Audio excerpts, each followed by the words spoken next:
to text you to see how you were not ready. Hey, you're supposed to put our thing on. What's that thing? You know, our intro before we get started with the episode. We.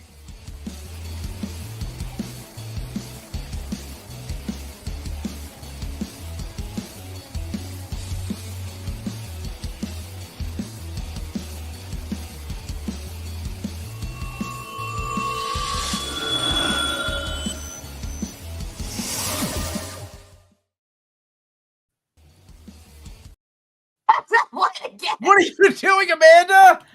Now that is how you properly start a show. Thank you so much for that, Amanda. March, we're kicking March off, baby, with some cat dennings right before we see 9 days till your actual birthday. 9 whole days till your actual birthday. It is my birthday month, so you need to stop that nonsense about not until. Man, that woman is lovely. Thank you so much.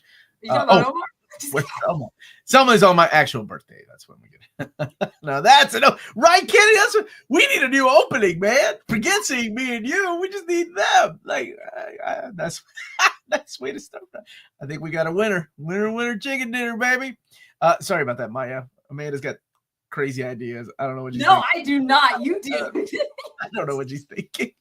Watch the proposal. That ship has sailed. Philip, I'm so sorry. No, have you watched the proposal? Wait, have you watched no way. Philip hasn't been in the theater since 1986. He doesn't watch it. There's no way he watched the proposal. 18 days till my birthday.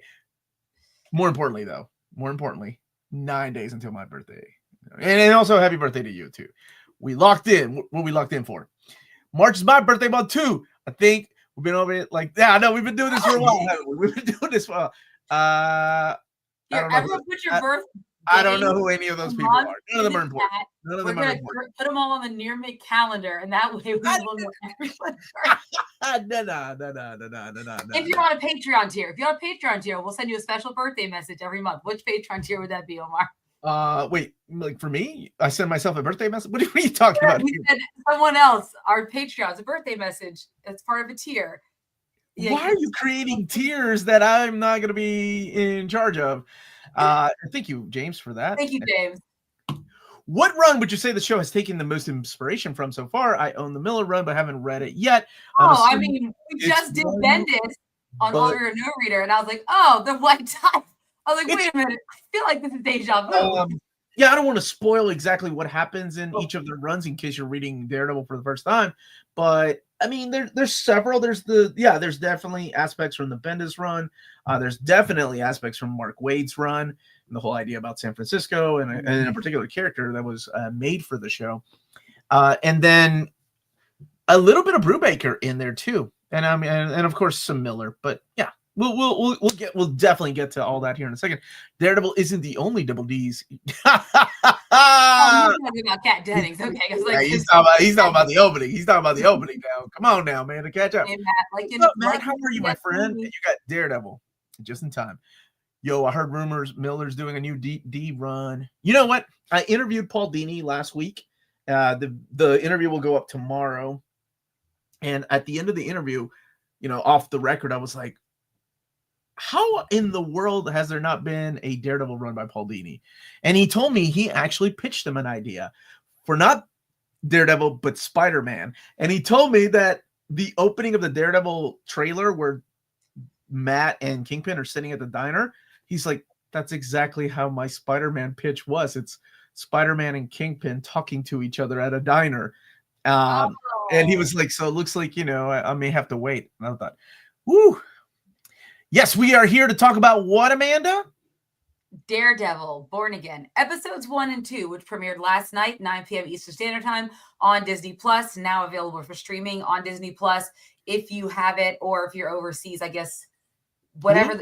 Hulu? Is it Hulu? I assume Star? I don't remember what it. Someone overseas, tell me what it is. So anybody, we'll take anybody. But wait, you did. There was a beautiful comment that Kingsport Cal made. And you didn't even show it. I'm sorry.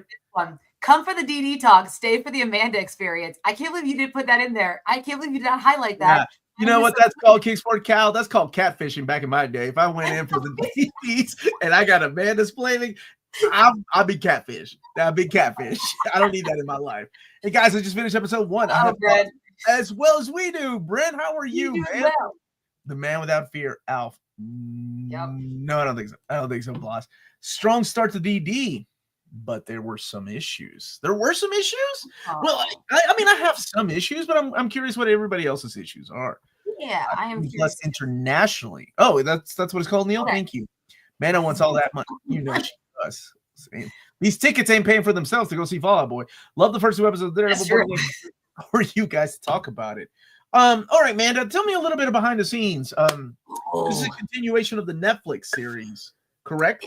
This would be really right? Of a canceled series that they were like, no more. None of this is going to exist. Everybody getting fired. Jeff Loeb, you're fired. Kevin Feige's like, nah, man, we're going to do this ourselves. We're going to reboot Daredevil. We don't need your leftovers. But lo and behold, the people spoke up. And sure enough, Charlie Cox came back as Daredevil. Yep. First making his appearance in No Way Home as Peter's lawyer, if we all remember correctly. In the MCU, that's right. In the MCU. And then later on in She-Hulk, but we'll forget about that. And clearly they must have forgotten about that. And I think that has to do with a lot of the creative overhauls because the tone of Matt's character and things is not the same as what we saw in She-Hulk. But yeah, this after the cancellation, I think it was 2018. Was it canceled? I believe that's when it was. I don't know about you all, but my heart was broken for Daredevil. I was like, oh man, we were all expecting season 4. But then in 2022, they did announce that they were going to be doing this new Born Again series. Started working on it, and then around the writer's strike in 2023, they did some testing of what they had started filming. And at first, I believe originally they were trying for like a PG rating. I think it's before they decided we're going to let R-rated content on Disney Plus, right? Because they just started allowing it, especially once they merged it with Hulu, there was kind of no option, right? Because I don't even use my Hulu app anymore. It is all just through Disney Plus. So with that, they did a creative overhaul, fired the original writers and the remaining directors for the remaining episodes, and then they kind of rewrote, reshot. And I think you can kind of see where some of that is. One of the big things is in the beginning of the episode 1, you see the trio, you see Karen and Foggy and Matt together. Mm-hmm. Originally, if I remember correctly, Karen and Foggy weren't going to be in Born Again, which I think is a travesty. Now, are they in it at this point? Are we going to put a spoiler banner up, Omar? Because I feel like we might be talking about spoilers. Wow, I can show you this really cute GIF of. It better be Daredevil. Okay, there we go. Oh, look, everything is going great. Oh man, everybody's so happy. Everybody's how good Foggy looks with the beard and the hair, and everybody growing their beard out. Yeah. So anyway, everything's happening. Nothing could possibly go wrong in this type of scene until we see I think it was a fly on a light, right? On the street light, and something goes through it, and you're like, oh hell, they're gonna bring back Bullseye, and just like that, Bullseye's back. Yes. And honestly, I want to talk about Foggy. Okay, you put spoilers up. Spoilers. We already put spoilers up. I want to talk about that in a little bit when we get to it. It's a paper clip through a fly. Because of this show, I end conversations if I see anyone with that style sunglasses on. You never know. That's true. I like how they made a joke. Karen makes a joke about him getting new sunglasses, and to be frank, yeah, he could use some new sunglasses. I guess that's his style. But so we do get a montage kind of in the beginning that sets up new characters and also where our old characters are at. It's been several years, right? Because we are in the current timeline of the MCU. So this is going to be several years since Avengers Endgame, all the events that have taken place up to this point, just like Captain America, Brave New World, etc. There has been a lot of things that have happened. And so there's an Eternal's hand that's living out in the middle of the ocean. Yes, which they have not. I haven't seen any like other outside MCU minus talking about Spider-Man. I think Cherry mentions it. Cherry is a retiring police officer. who becomes kind of a private investigator for Matt. He's one of the new main characters or supporting characters for Matt Murdock on the show. But I think he's the one who mentions, you know, the vigilantes and mentions Spider-Man, because now we know Spider-Man could exist in this world. We just don't know who he is anymore because No Way Home erased all that information from everyone's mind, including Matt Murdock's. So you have the dice montage in Josie's bar, the old bar they used to hang out in. You meet Cherry and his former police partner talking about why he's retiring. And he's pretty much like, you know, what, you know, we don't get cheered. The vigilantes get cheered. Why should I be doing this anymore? I'm old. I'm done. And then we also introduced to Kirsten McDuffie. Also from the comics, she's chatting up and flirting with Foggy. And so we're introduced to her because she's right now is a prosecutor in the DA's office. That's going to play a part. Her role is going to be, you know, bigger later on. And then, of course, we see the dynamic between Karen and Matt. This whole, like, will they, won't they? I guess they're back to being friends again, even though she wanted to get out of there with him. And he was like, friends code. And I was like, okay, Matt, like, okay. I would have done it, but that's fine. Anyways, and then, of course, Foggy. They're talking about a case, and Foggy has this guy named Benny who's kind of a doofus, and of course he wants to, you know, protect him and stuff. And he gets a call from Benny, leaves the bar, and this, of course, escalates what we see. And pretty much Benny's like, someone's here. He's staying at Foggy's apartment because he was worried people were going to come get him. And so Foggy's like, well, I'm going to stash you here. He's like, someone's at your apartment. And so, of course, no, he didn't tell Matt. So Matt goes, and he's like, why didn't you tell me? He's like, maybe because I didn't want you to, you know, do anything about it. And of course, this harkens back, if we just read the Bendis run, where he doesn't really necessarily want Matt to suit up again, right? That was one of the things that we saw throughout Bendis's run. Foggy kind of pushing back on Matt being Daredevil. And so Matt goes and gets his costume on to go find Benny. And then, of course, as he's getting closer, he can hear because of his super powers from being blind. Well, they come from the radioactive waste, not from just Teenage Mutant Ninja Turtle. So he hears the call, and Benny's like, someone has entered the room, and Benny's like, you know, he didn't come for me, he came for you. And then, of course, Matt runs back, but not in time before Bullseye shoots Foggy right square in the chest. So, and if I remember correctly, Bullseye is the one who kills Karen in the comics, right? So this is Bullseye's the one that kills everybody in the comics. He kills Elektra, he ended up killing Karen. And then in a while, you know, they always tease him as killing Matt's girlfriends like Mila in the Bendis run. Yeah. Benny should have kept his damn mouth shut, right? That's all. Benny. How are you, buddy? Next, killing innocent peeps in between fight. Dude, that was really cool. But I do want to talk about that when we get to the review portion. All right. Man, Amanda, the first 17 minutes was pretty intense. I'll say intense, yeah. I'm still trying to figure out how Bullseye survived the fall, because he landed on his face. I mean, I feel like his face would have been smashed in. that fall was very reminiscent of what happened in Frank Miller's run. Okay. Like after Matt found him, after the big fight, after he kills Elektra, and he just drops him.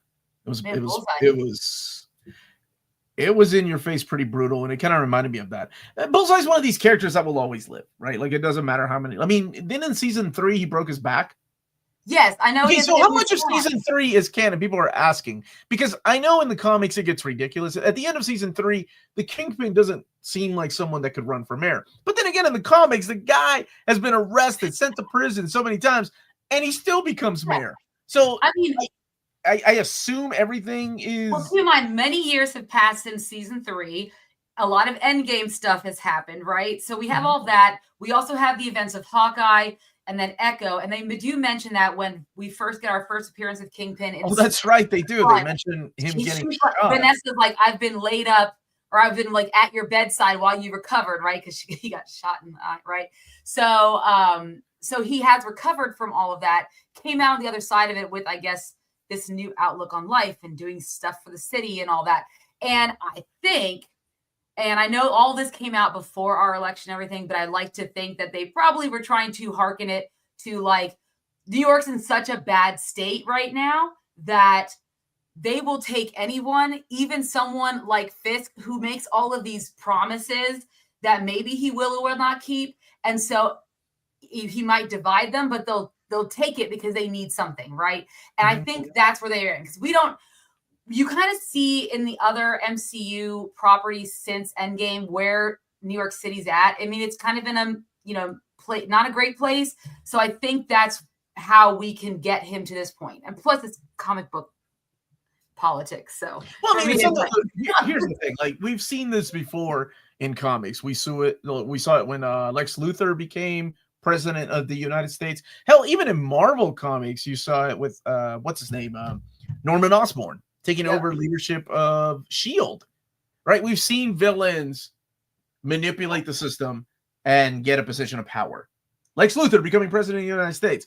Norman Osborn. I mean, these two people are murderers and have been in prison. And again, director of S.H.I.E.L.D. and president of the U.S.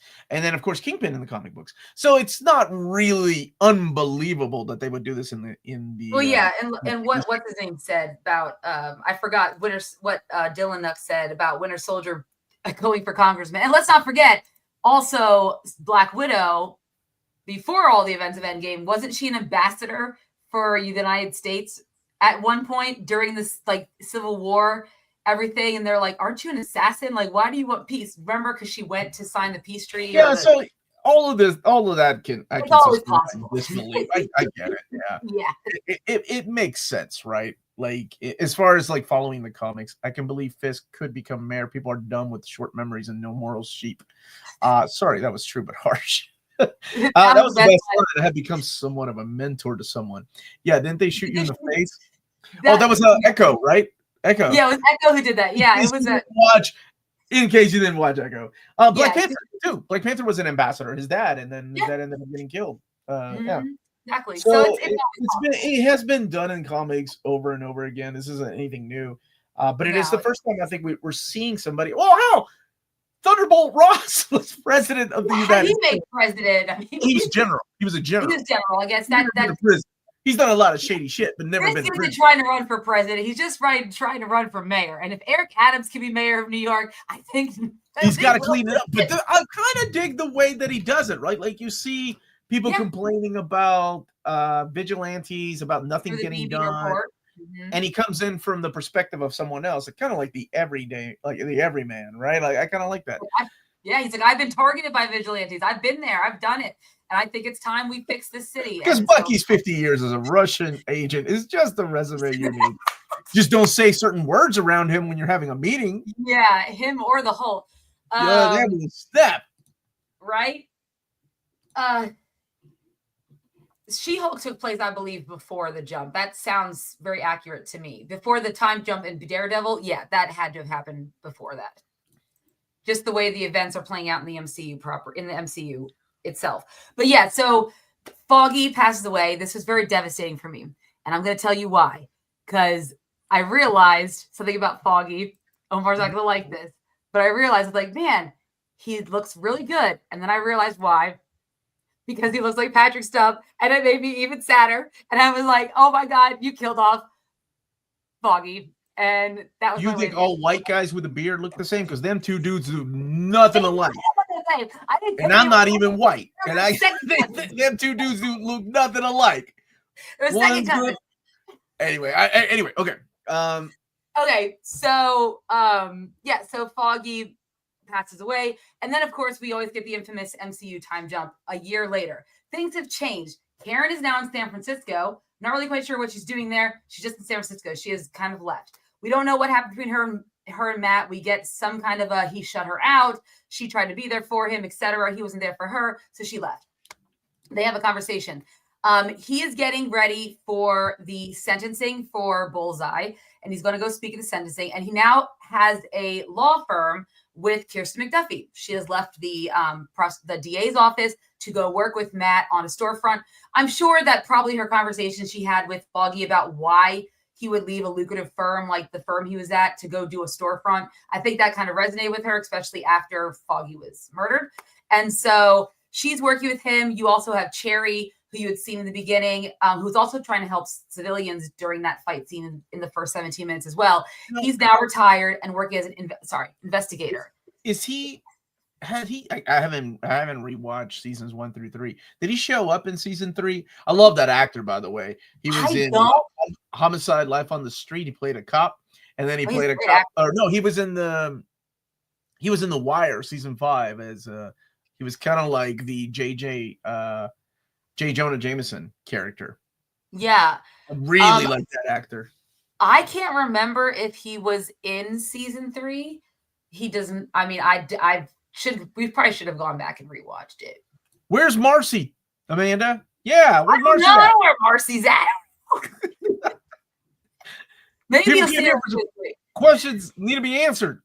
I don't know. Well, it seems to me like they're trying to, start him off with a clean slate, new set of characters for the MCU, and I think this is the way they are doing it. Minus, you can't get rid of Kingpin, and Bullseye, and so basically, it's been a year later. He is going to the sentencing, and he goes to sentencing. He says his piece in front of Bullseye, who gets a life sentence for every person that he killed. No possibility of parole. Him and Karen have a conversation. He tries to ask her to have some, coffee with him. She declines, leaves. And that's the last we see of Karen. She leaves him a little horn, though. Yeah, she leaves a little horn. I think she's not happy that he also, within this whole year that's gone by, he has also decided not to be Daredevil anymore. So we do not have Daredevil on the streets. And you see so there's BB report. BB is a young girl who is the niece of Ben Urich, who we know died in season 1. I know Omar is not happy about that. I'm not happy about it. That pissed me off. I love Ben in the comments. But now we get his niece, right? His niece? Yes. Yeah, it's niece, because she was like, it's just BB. He's like, Ben Urich. Yeah, I knew that guy. So she's more of like an on the street kind of like, YouTube-esque journalist, like TikTok journalist thing kind of go. And she's asking people, about the crime rates and things like that. And of course, Fisk is not mayor yet. And everyone's like, where Daredevil go, things, I'm afraid to go outside my house again. People are robbing, blah, blah, blah.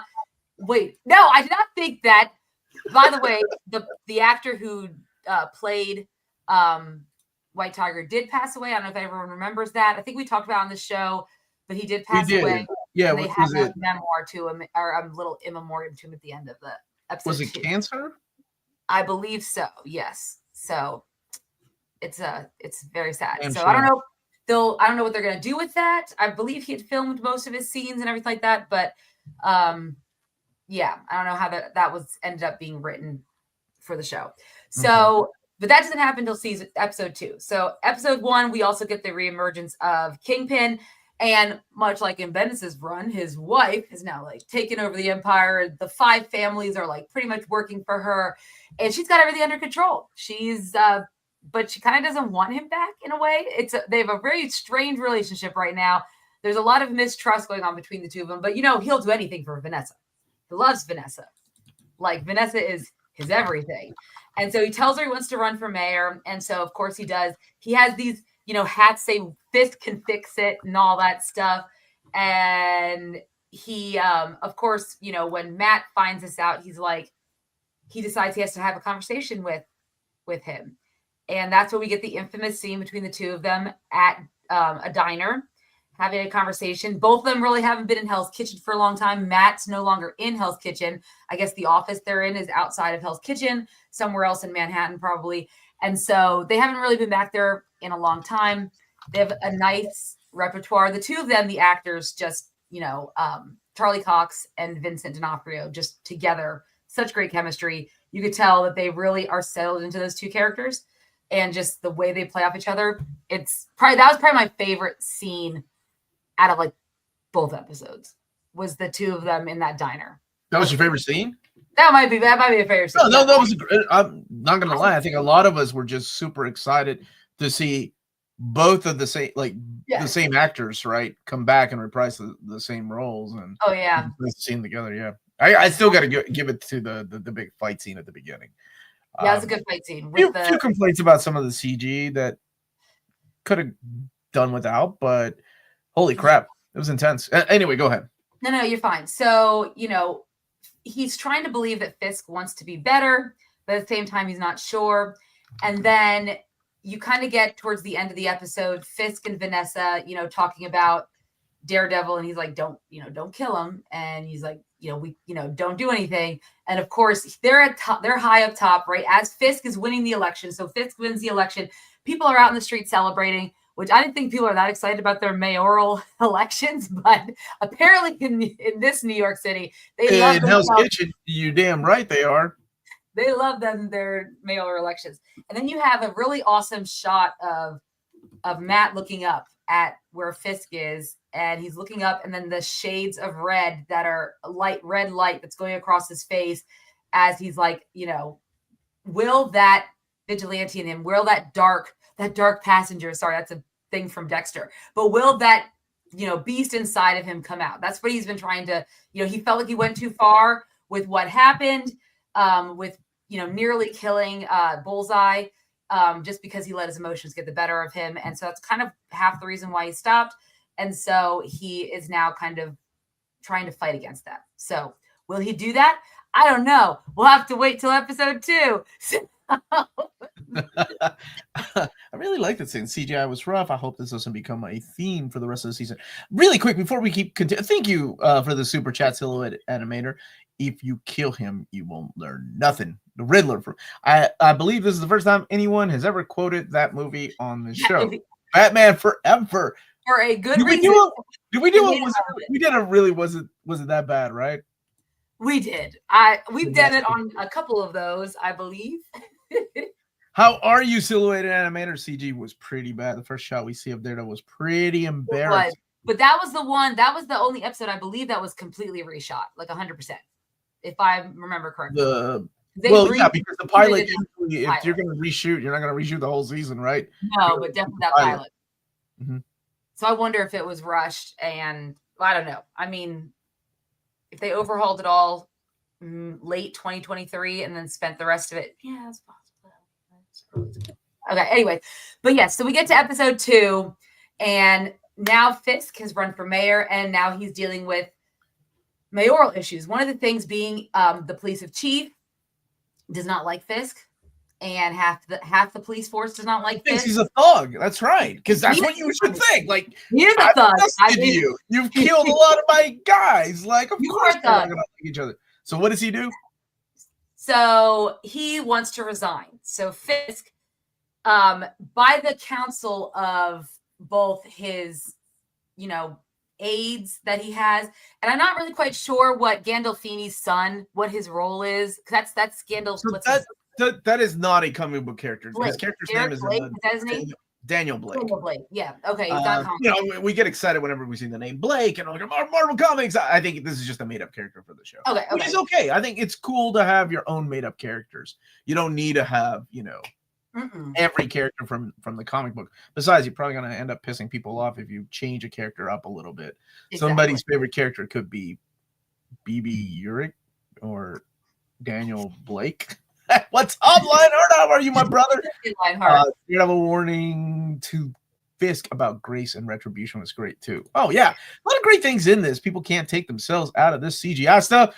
You think superheroes are cool? Yeah, man. Did you not? What was that one superhero dude, Amanda, that got arrested?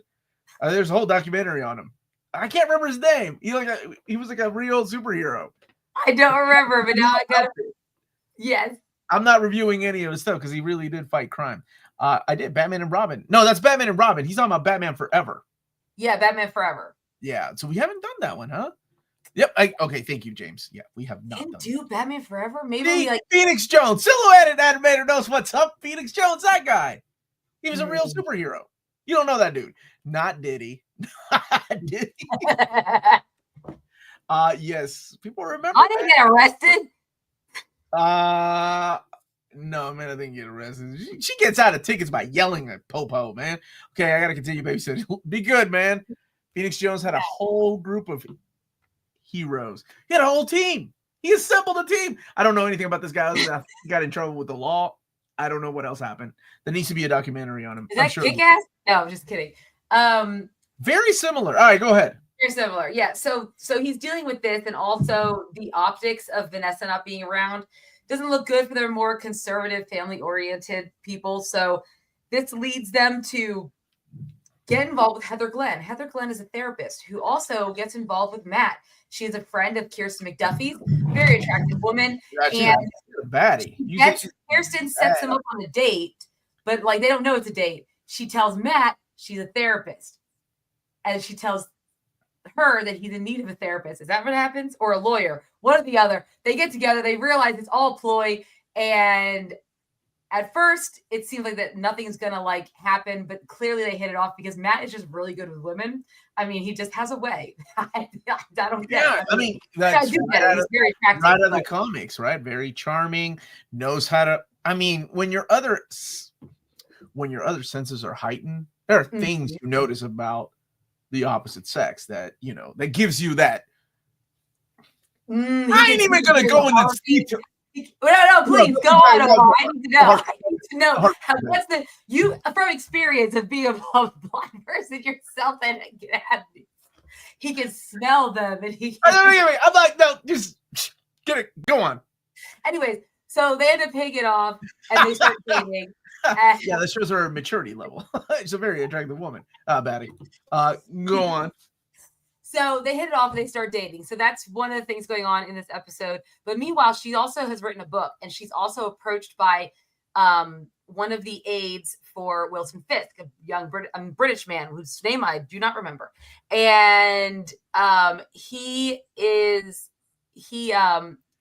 goes and approaches as my client needs, you know, your services. It has to be under the table. Come to find out, they have hired Heather to be a marriage counselor for Vanessa and Fisk.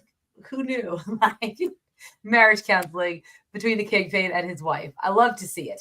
So that's because they need to get them together. They need to be together for the optics. Meanwhile, we are finally introduced to BB Urich. She gets finally, like we've been waiting for the whole episode. That's the one character I've been so excited for. Who the hell is BB Urich? She's doing Ben's job. She's doing Ben's job because Ben is no longer with us and has not been with us for quite some time. So she gets a meeting with the Kingpin through Daniel Blake, which is Michael Gandolfini's character.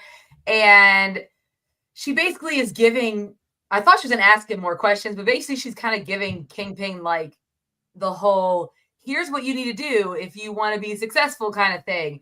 And when she does ask him about Vanessa, he's like, time's up. You got to go. I was like, this has barely been 5 minutes. And he said she had 5 minutes. But he says, you know, keep an eye on her. She's someone who is used to being underestimated. And so I'm not going to see the last of BB. She will be back. Her BB report is pretty much a narrative of, it gives us an inside look of what New Yorkers are thinking and feeling. That's how we're seeing it through her eyes. And so all that's going on. And of course, in the meantime, we have the White Tiger plot. So we see Hector Ayala in the beginning of the episode. He is going into a subway station and he sees a couple of guys beating up on someone else. He tries to stop them. He does not have his magical amulet or his White Tiger outfit. And they are beating each other. And one of them accidentally falls into the oncoming train that they did not know was coming. Pretty violent, yeah. And the guy that they were harassing runs off. And little did Hector know, the two guys who were harassing him were actually cops in plain clothes. So now he has been arrested and accused of being a cop killer. So, of course, Matt Murdock is at the police station dealing with something else, and he overhears Hector being beat up in an interrogation room. He goes in, checks on Hector, and determines that he wants to take his case on. Then later on, through Cherry's investigation, he finds out that he's actually the White Tiger, and now he's a vigilante. So now this kind of ups the stakes for Matt, who by this point has not been a vigilante for over a year now, but he knows this guy's innocent. They just need to find the kid that was being harassed. That's the only witness they have, and so they need to find him. And of course, he is able to track him down, but so are the police that are trying to keep him from talking because they want Hector to go to jail. They want someone to pay for their friend's death, even though he didn't do anything. They're the ones who beat up the kid in the first place. So they're trying to find the witness. Fisk is dealing with this commissioner who wants to retire. And so he realizes that he has to get Kingpin with this guy. So he buys a cheesesteak from D'Angelo's, a place in King of Prussia, which is where the King of Prussia Mall is. And for those of you who don't know Philadelphia, big mall, very, very big mall. And he invites the commissioner to have a meeting with him. The commissioner was purposely like 20 minutes late. And so he comes in, meets with him, and says, I'm retiring. And then he asks if you're from Philadelphia originally. He said, yes. He's like, what's you guys are known for your cheesesteaks. They're really good. And what's that place we like? They're like Geno's. And I'm thinking, no. Pat's is better. Geno's just is more flashier. And if you lived in Philadelphia, you can't make that argument. No, I can't make that argument.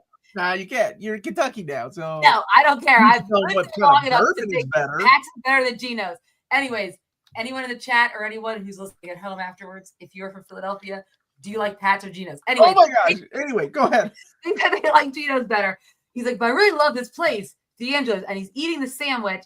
And then he's like, he lifts up the paper so that the commissioner can see the name. And underneath the paper is a picture of the commissioner's love child, pretty much threatening him that if he does decide to resign, and then of course half the police force quits without him, right? Because they're already they're already low in the count of that. He will let everyone know about this love child, including, I'm assuming, his wife. So he's like, all right, Fisk, I won't retire. He's like, but you're going to regret this. And so, and of course, Fisk doesn't grant him any of the things that he wants. So that little issue for Fisk is solved. Then we get to the trial, or we get back to Matt's story, and Matt is trying to find the witness. And he finds the witness by tracking down the police officer who's also looking for the witness. And he gets to the witness first. And he's like, you need to leave. The police are here to come and kill you because of what you know. And he's like, what are you talking about, man? Who are you? I don't even know who you are. He's like, get down the fire escape. So the guy leaves. And of course, Matt's in his regular, he's still lawyer Matt. And so the police come in the apartment, and they're like, oh, it's the lawyer. And they start beating him up. And then he lets that inner monster take over. And then he beats the shit out of those police officers, and then he yells, and then we get that Get Free song from the Vines at the end, which is kind of a weird thing to end on, but yes. So there we go. That is episode 2. Any questions? Yeah, so let's talk a little bit about this. We talked about the plot, right? It seems like we're going from season 3 to season 4. In season 3, I do remember Bullseye, they were hinting at the idea. This is before the whole MCU thing, the acquisition, that perhaps his bones were going to be bonded with adamantium. And if that's the case, that's how he survives. But you have to have some kind of regenerate, I don't know, maybe he's got, that's how he survived. Did we just find adamantium? I don't know where this takes place in Brave New World. Well, we found it in, I don't know either. That's right. I don't want to spoil Brave New World. But, and then the Kingpin thing, whatever. I can forgive all that. I thought the opening was some of the most intense MCU / Netflix show that I've seen. You've got this murderer, Bullseye, and I'm so glad, they're showing just how deadly he is, and also how he just doesn't care for. He is killing anybody. The dude and his wife or his lady in the stairwell. He's just killing them for absolutely no reason. Yep, exactly. I really was hoping when he came out of the fog that he would be wearing his Bullseye costume. Not because that's what the problem. Remember when you and I reviewed season 3? That's how long we've been doing this. My biggest issue with Daredevil season 3 was we never saw Daredevil fight Bullseye in the costume. Bullseye was wearing his costume, and Matt was wearing his old school costume, but we never saw him fight the classic costume. It would have been nice, and it would have been like, oh my god, they're going there, and they probably will sometime. But I thought it was a missed opportunity when he walks out of the fog, and it's just like some kind of ninja costume that he's wearing. Yeah, it was okay. And I had the same complaints that everybody else was talking about. When he's swinging. Yeah, bad CGI, but then you and I have talked, if it's really the case of reshooting and putting things in, and they're trying to hide things in the shadows. Sure, that's fine. But by season 2, it should be better. Right? They should clean up a lot of that, including the stuff that they did. I don't want to see mistakes like that were made with like She-Hulk, right? Like just bad CGI, which is really difficult to do on a show like that. But for Netflix, Daredevil, they relied a lot on practical effects, and of course a lot of camera tricks, which they were trying to do here. As a matter of fact, like that opening scene in Born Again reminded me a lot of the classic scenes in Daredevil. The scene from season 1 in the hallway and the hallway stairway scene, and then the prison scene from season 3. I thought it was very reminiscent of that, and I really was like, oh my gosh, that's how we're going to open it up. Yeah. I legit was on the edge of my seat. And here's the thing, like we knew one of them cats was going to die. Right? Yeah. Because there were rumors these 2 people were not going to be on the show. We never saw them in the trailer. So we knew. And odds are, like, they were probably going to... I should have known that they were not going to kill Karen. But are we going to bring Karen back? They put it in the comics, and then they don't want to get... it's not like, we're not going to get women in refrigerators. We're going to kill Foggy. And I know people were upset about Foggy, but I've been pissed off at Daredevil shows for killing off one of the greatest characters of all time, and that is Ben Urich in season 1. Man, that pissed me off. That pissed me off too, because we could have had him in Spider-Man. Like, there's so many opportunities to keep. Ben, such a great character. That actor they got for Ben Urich was awesome too. Do I care about his niece? No, maybe not. I don't know. We'll see. I don't know. Maybe she's doing TikTok reporting or something else. So she's not working for an actual, like, to me, she's not working for an actual news organization like it is. Like an actual news. She's not working for CNN or whatever the news organization that exists in the MCU. Yeah. I mean, you and I talked about it earlier, like they were kind of replacing, like I was like, but I love when you have like the male platonic, friendships. I love those. And now he's lost his only friendship. You're like, but they got Cherry now. And okay, I like Cherry. By the end of episode 2, guy's a great actor. Cherry and him, but I kind of do miss that. I think that can't these guys have guy friends? Like, like is it like it's like please, like to be like normal dudes? That was my only sadness about Foggy. It's not like he won't have other women. Clearly. No, and I like the character, and I like that dynamic, right? Like you've got Eldon Henson, the actor, yeah. Foggy was like his moral compass, which I guess now Kirsten. I was going to say his work wife, right? Like, which is now Kirsten McDuffie. Yeah. Now he's got Kristen, which in the comics, they developed a relationship. So I don't know if that will happen here or not. Although I don't really see any chemistry with the 2 characters. No, not at all. Yeah. And again, everybody likes Daredevil, so who knows? At some point, she may like him. It's going to be a slow burn. But Cherry does know that Matt is Daredevil because remember he found out at on the rooftop when he dropped him. I do love the actors. I think the cast of Daredevil has always been great. Solid, yeah. I feel like some of the dialogue is different and a little bit forced. Just feels like the script isn't as how do I word it? Smart, if you will. Well, previous seasons, and I'll tell you why. You don't need to drop an F-bomb like to show me edginess, right? And they did it like more than twice, didn't they? Yes, it was like 3 times they did it.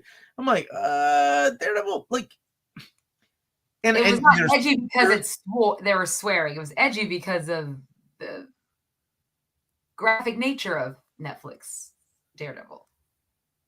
Yes, and even in Netflix, they didn't really show what like the brutality when it comes to kicking the crap out of these, like the cop scene, right? Yes, he's breaking bones, and you can literally see the bones breaking. That's a little bit different than what they were doing on Netflix. And of course they have to do something else, right? It's like, it's like Disney Plus, and it reminds me of that ad, like, this isn't your father's Daredevil or whatever, right? Like, we're doing something else. That was for kids. We're doing the adult version of Daredevil. And that kind of reminds me of that. It's almost like too much in your face. And I'm like, slow it down. Make it give me a good story. Make me care about the characters. I don't care if you're dropping F-bombs. I don't care if you're breaking dudes' bones to show me how brutal it is to get a beat down from Daredevil. Well, a part of me wonders when it comes to the writing. We don't know how much of it is from the previous iteration and how much was rewritten.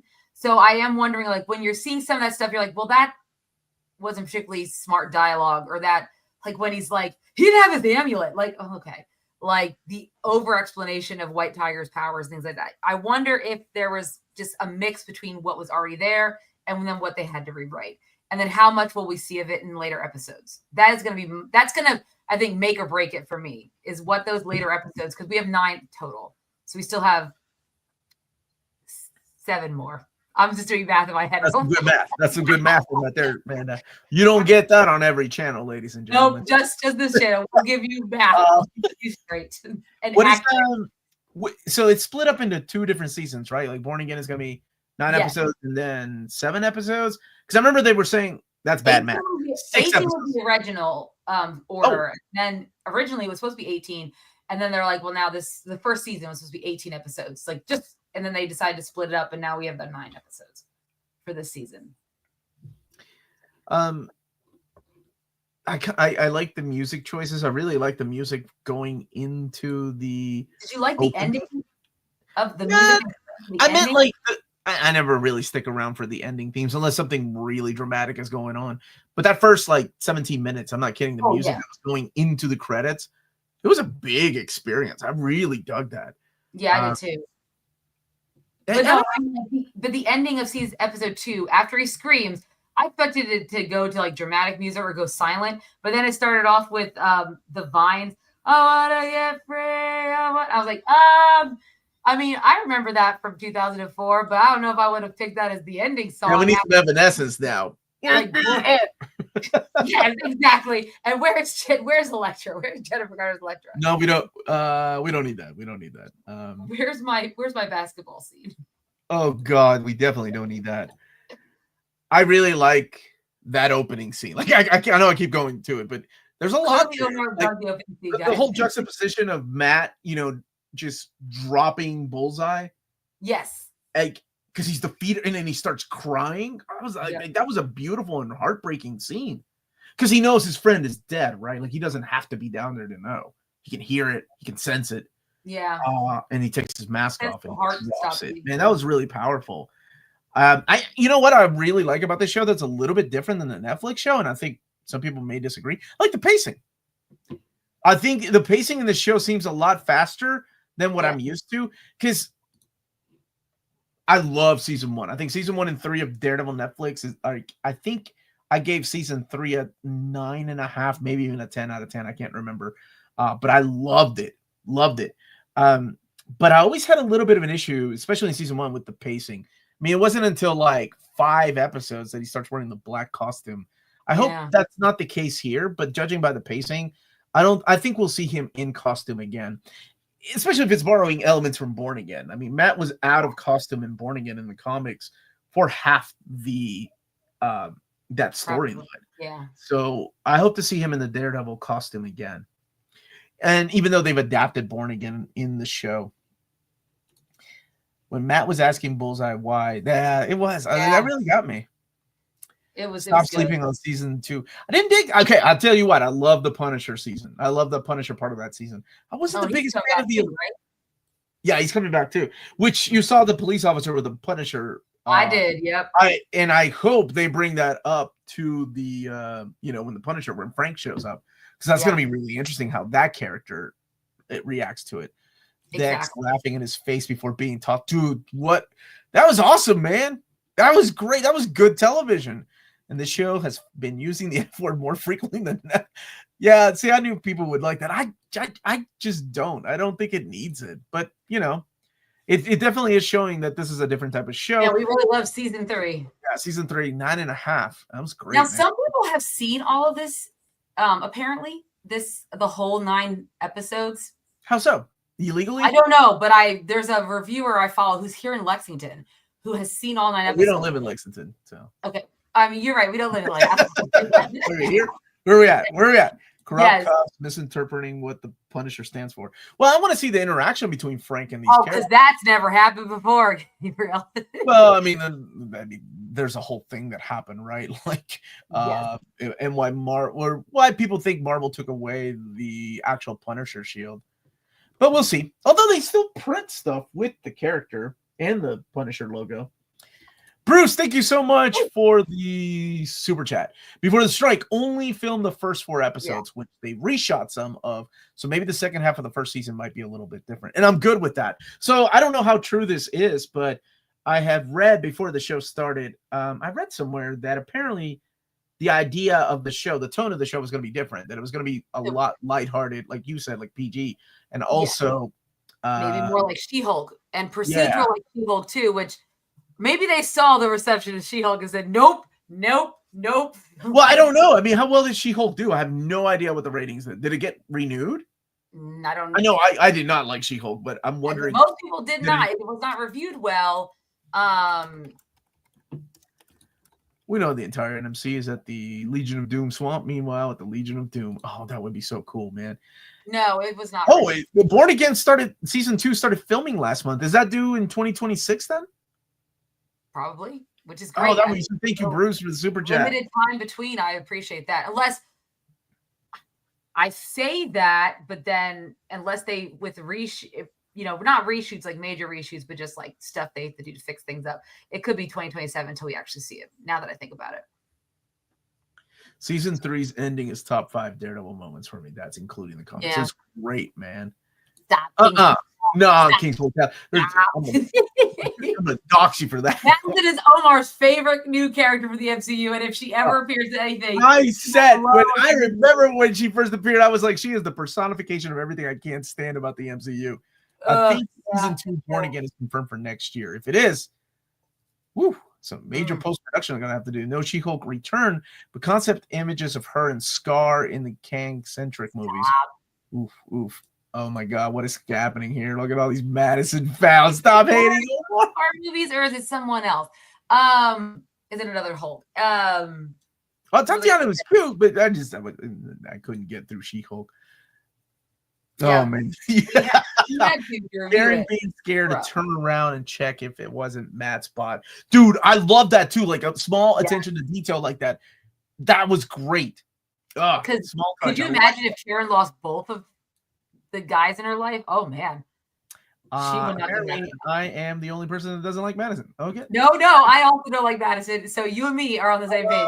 You're kind of like Madison, so same thing. Do you see any comparison with the show and the comic Born Again? That comic heavily inspired season 3. Some aspects of it, right? Some aspects of it.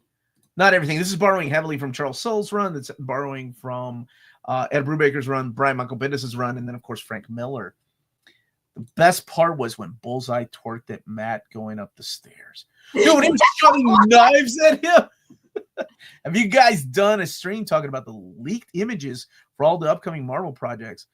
No, but I have seen the leaked images. I've seen them as well. But also, we probably need to do a stream on that with a spoiler, just in case, because some people don't even like looking at trailers, and I don't want to ruin anything. Yeah. For anyone. Maybe if Omar lets us do it during Faux March, or nope. What the fudge?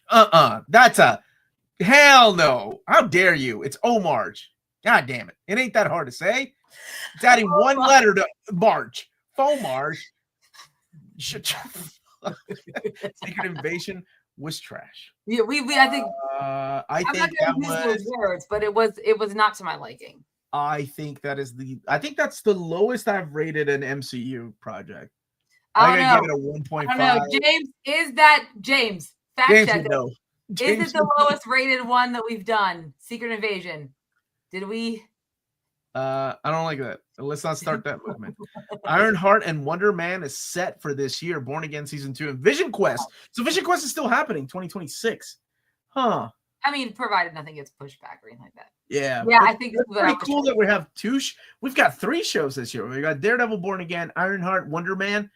What happened to that Armor Wars show? I don't know. Not much. That's the one that's I'll tell you what, that man would have saved it.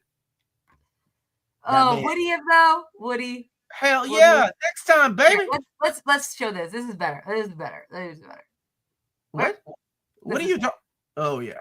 I just love this scene. I don't know why no one else is just not like this. I love the intimate scenes like that. That's what does me in. I like those character moments. Yes, I do like the fight scene in the beginning, the opener. I like those character moments. Man, yes. really, do you mean Iron Man? Do you mean Iron Man, Omar? What did I say? Yes, Iron Man, baby. Next time. Thank you for that, Carl. Hey guys, just wanted to drop in and say hi. I haven't seen it yet. Don't want to get spoiled, but have a great. Thank you, Immortal Ibsy, and I hope you've been doing well. Yeah, we hope you have been doing well. He's the only man capable enough to play Kang the Conqueror, man.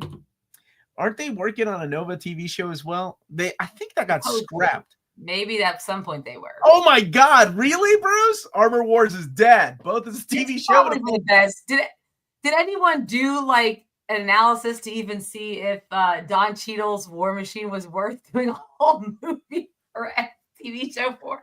Anyways, yeah. So Daredevil Born Again. It's dead already. Oh, also, let's talk about how expensive it is for a TV show. I think it was like $200 million, or reportedly $200 million for an episode. No. It was $8 million for an episode. Like I think overall, like after all is said and done, $200 million for the first 9 episodes.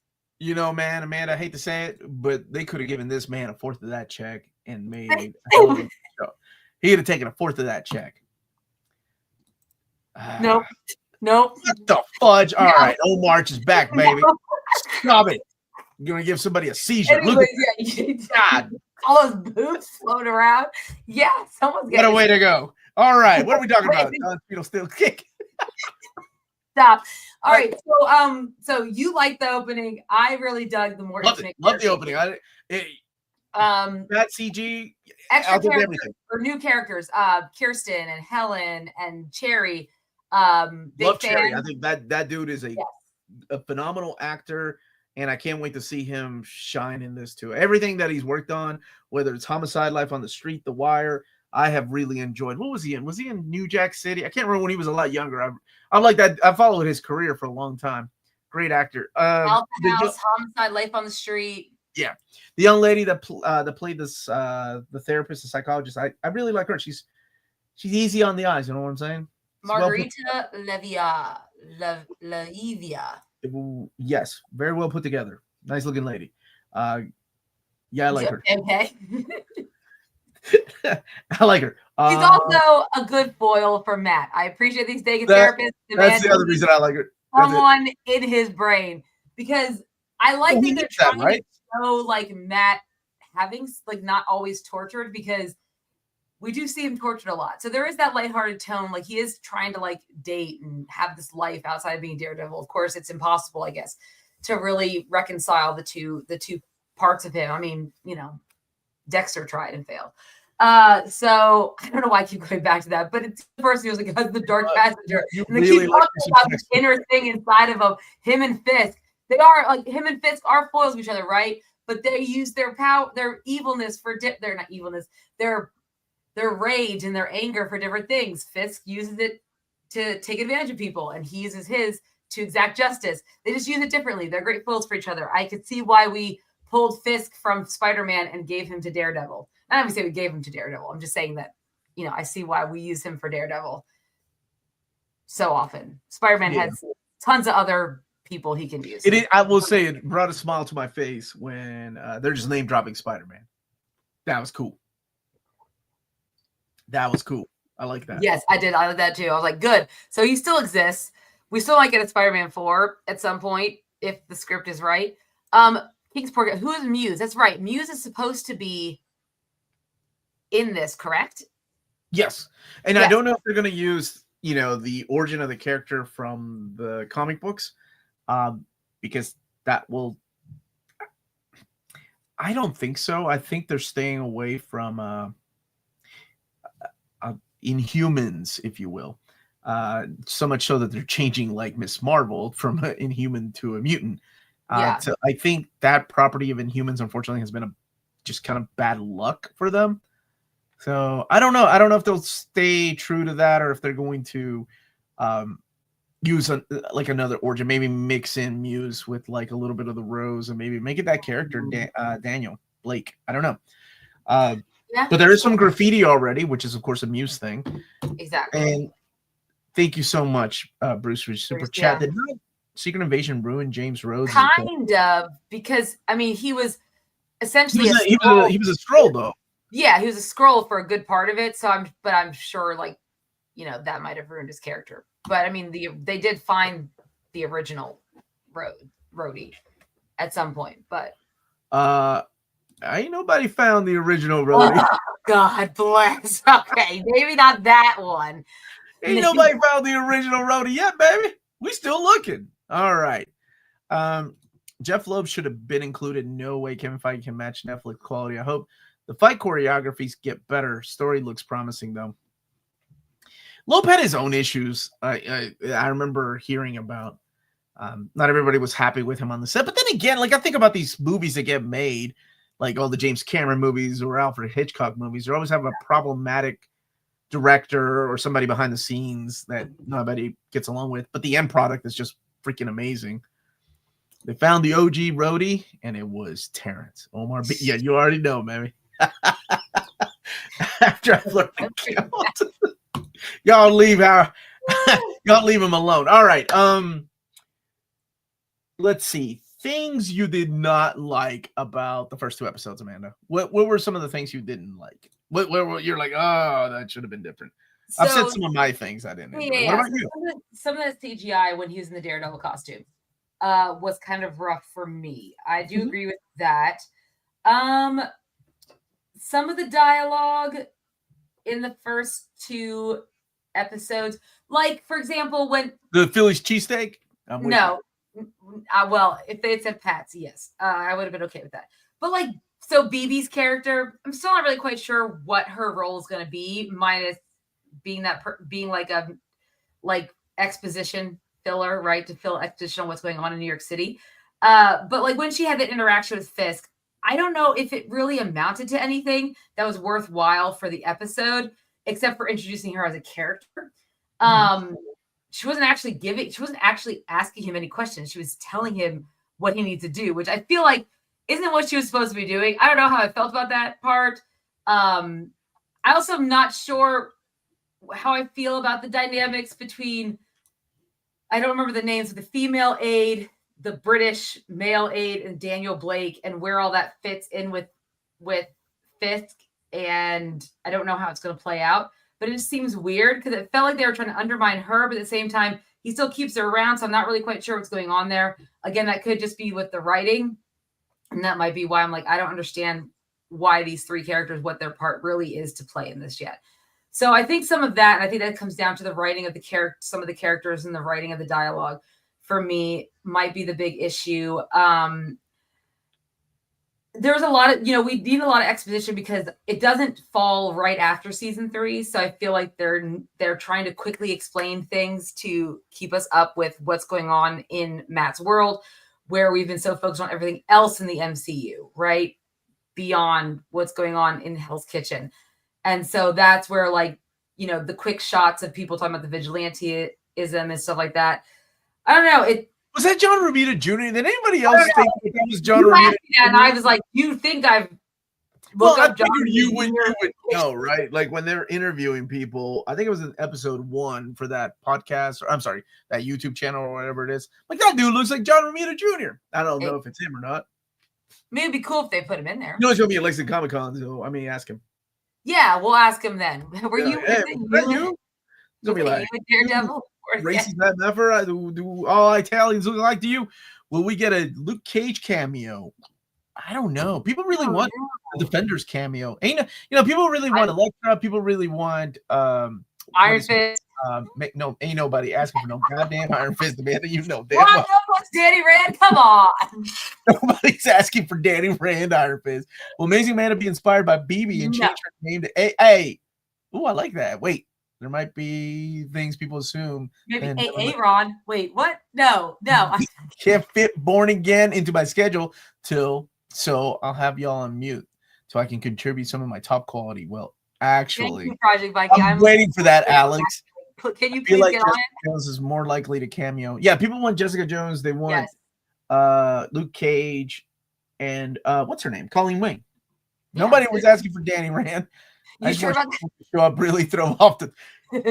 I wonder if not She-Hulk, but Jennifer. I wonder if her character would show up. Oh, at this Jessica point, Jones and Cage together. There's a couple she's cameos. all the way on the West Coast, isn't she? With like Karen the only Page. way that yeah, with maybe with Karen. Like if for some reason he went there and they happened that would be the only way. I want to see the DD debate throwing a baby off a roof and have a cameo with Doctor Strange and Mysterio. I mean, we could get Doctor Strange cameo. That is. I mean, they all live in the same block vicinity, right? Why can't we get that? I want Danny Ray and Iron Fist, but then you, not Loris. That dude was all. Will Heroes for Hire come in and stop Matt from going too far? Hasn't that happened before, Amanda? With a rose? Smooth Kingsport Cat. It has happened before. I don't think they're gonna come in to save him. I think this is gonna be a him thing. It's gonna be all him, and maybe Cherry. Cherry will stop him. God bless you. God bless you, Blask. That's right. That's what we need. Worst part of 2 episodes was the fight scene between Bullseye and Daredevil. Other than that, I liked it overall, especially the Punisher. So he has an opposite opinion to you. Is going to be interesting if they execute it well. I actually had a bigger problem with the second fight scene, the one from episode 2. I didn't like the way it was choreographed. I know it showed a lot of bones breaking and the smash. I think it was the edits and the cuts. It just, I don't know. Because in the trailer, it looked good because it went by so fast. But in the actual show, I had a problem with the way it was choreographed. That's it. I mean, it's not a big deal. But I hope moving forward, they choreograph things a little bit better. I like the plot of them making it be Foggy's the one who dies instead of Karen, as Foggy was the center of the trio, constantly dealing with the 2 hotheads. He was the anchor. Without him, now they're just, well, and we see it, right? Without him, they've kind of gone off separate directions, Matt and Karen. I need to see Turk back. Turk ain't going nowhere, man. The camera angles were weird. Yes, in that fight scene, but again, I think it was mainly the choreography that kind of threw me off in the fight sequence. But honestly, I don't have much to gripe about. Like it was a really good and solid start. I mean, the biggest letdown is not seeing Daredevil in costume. We're in season 4 right now, and not seeing Bullseye in costume. I think Yeah, not seeing the costumes, but I mean, honestly, I enjoyed the 2 episodes overall. It felt really nice to be back in the Daredevil world.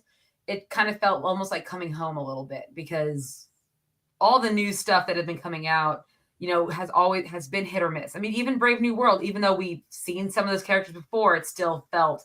I mean, we talked about it in our review.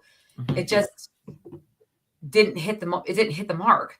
So this did feel like it's getting there, and it's a TV show, right? So we still have 7 episodes to see if it really truly hits the mark and is, really holds a candle to its predecessor on Netflix. Really like what they did with the aspect ratio when Matt used his powers. That was cool. And agreed. Yes, we do, man. We do need more of that Daredevil come. What happened to Foggy is the end result of Karen Page's reckless behavior for poking the Wilson. Well, Wilson Fisk said he had nothing to do with it. It was all crazy. Poindexter. Can't believe it took 10 years. Best live stream Disney Plus show without a doubt already. What if Vanessa has something to do with it? Without checking in with the Kingpin. Isn't it so good that we have to really nitpick to find bad about this? Yeah.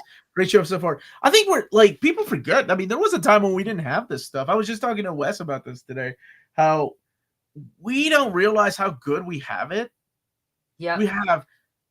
We had like Andor coming around the corner after Daredevil Born Again is done. Like there was a time when there wasn't anything. Like we had like one movie that would lead into the next movie, which wasn't coming out until the following year. Now we got like TV shows, and you don't have to watch everything. This show explained everything that happened in in Echo and in Hawkeye. Yeah. And you don't need to watch those shows. No, you don't. You need to know enough to know that he mentored someone, they shot him in the face, and he's been recovering, and Vanessa took over. I mean, I think that pretty much laid it on the line for you. That's all you need to know.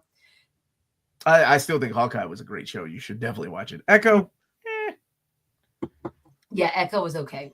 I know we rated and reviewed that one too. Did we review Echo? I know we reviewed Hawkeye, and I'm really. We did. We watched Echo and reviewed it. James, please. James, where you at, James? James.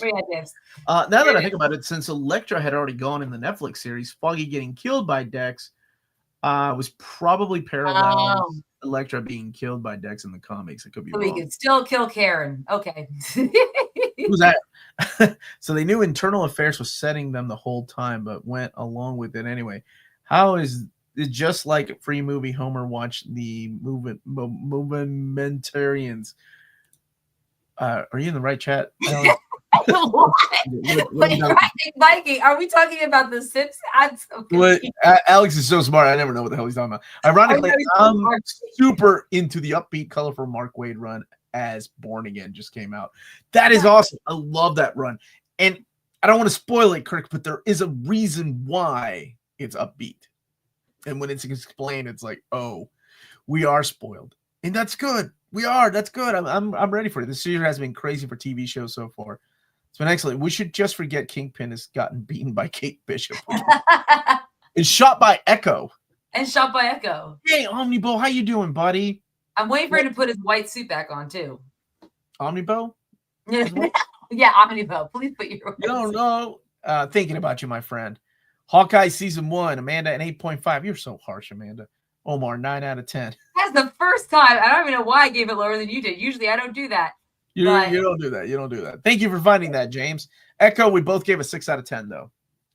What? Shouldn't you be fighting some battles, Corey? Hi, baby. Who's leading those people into war? You're a staff captain, man. What war? It's gonna be Adam Warlock. Jumping out of helicopters, Omar. He's jumping out of helicopters right now. You doing that now? You jumping out of helicopters? What are you landing on? Anyway, he's chatting while he's jumping out of helicopters. I've jumped out of plenty of helicopters in Halo. I don't think that's true. I have jumped out of plenty of helicopters in Halo as a staff. Where are those Facebook fact checkers? Where are the meta fact checkers? Watching these shows makes it kind of silly of how many heroes are in the NYC with almost no mention of. They never run into each other. So that was, I thought, like at the beginning of on the rooftop when they have Bullseye, I thought maybe that was Spider-Man jumping behind him. I didn't realize that was Daredevil. But I mean, I was like, what? Where are all the rest of these heroes? They're all living in New York City. I mean, the same thing happens in the comics, right? Like they're all in the same block. They don't get invited to each other's parties. I always like. Time you get invited to stuff with the group. Yeah, somebody forgot to invite the Defenders. No one has yet. That's the problem. Cages. We need someone to bring all the Avengers together. Oh, that's supposed to be Cap's job. Well, we still got a Cap, Amanda. I know, and it was right. It was supposed to be his job in the spoiler alert. He was trying to, but he got busy trying to fight the Hulk. Is there anything else you didn't enjoy? No, I mean honestly, you said the music choices. What about the music choices? Well, mainly that ending music. I didn't like that. I don't like. You talked about how you don't like slowed down pop songs. I don't like pop songs when they're misplaced and don't make sense. Like to me, Daredevil isn't a place. And correct me if I'm wrong. I don't remember a lot of pop songs like in the original Netflix series. I thought it was mostly score, right? So episode 1 had a song that ended it, and so did season 2 or episode 2. I don't know why I keep seeing season 2. So episode 2 was the one that was the most jarring for me.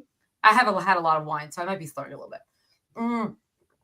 But that one was the most because that song is so upbeat, and it really clashed with him like anguish screaming at the end that he gave in and he kicked the shit out of those 2 cops. And that's not how I really wanted that to end. Yeah, basically I wanted Fall Out Boy. You're right, Blaz. Yes. That's speaking of crappy pop music, I think I'll be honest with you. God damn it. Are you done? Are you done? Can we go back to Okay. All right. Thank you.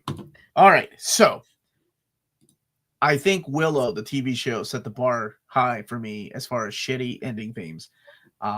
Every one of those ending themes in Willow, the TV show, which I know everybody has forgotten about, including Disney Plus, because they're gone. They're gone. Like you can't even watch them anywhere. Just set the bar so high for me for crappy ending themes that I'm like, you know what? This ain't that bad. Like, thank you so much, Bruce, for the super chat. Andor starts April 22nd, 3 episodes a week for 4 weeks. Yep. we're getting 12 episodes of Andor, and I heard rumors that it leads directly into Rogue One, so that's gonna be awesome. Wait, does that mean we might get a Felicity Jones cameo after she's been nominated for an Oscar? Because that would be dope. Well, she didn't get the Oscar, did she?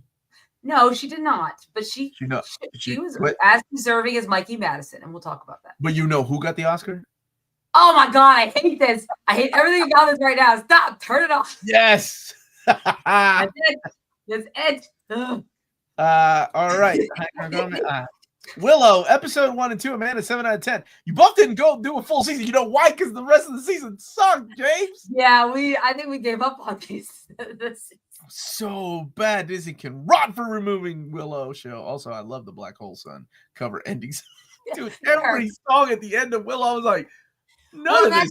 I really hope that's not going to be the trend for Daredevil Born Again. But yes, that was a big complaint. The score is fine.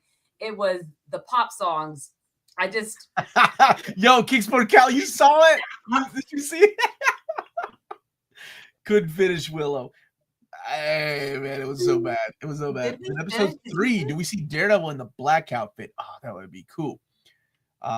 Did it turn around at the end? I kind of wanted to see Val Kilmer show up a little bit. Well, he kind of did. Like they couldn't, because I mean, at this point, he can't really do much. I mean, I thought they kind of recreated him, right? Yeah, I guess so. Like a stream sequencey kind of thing.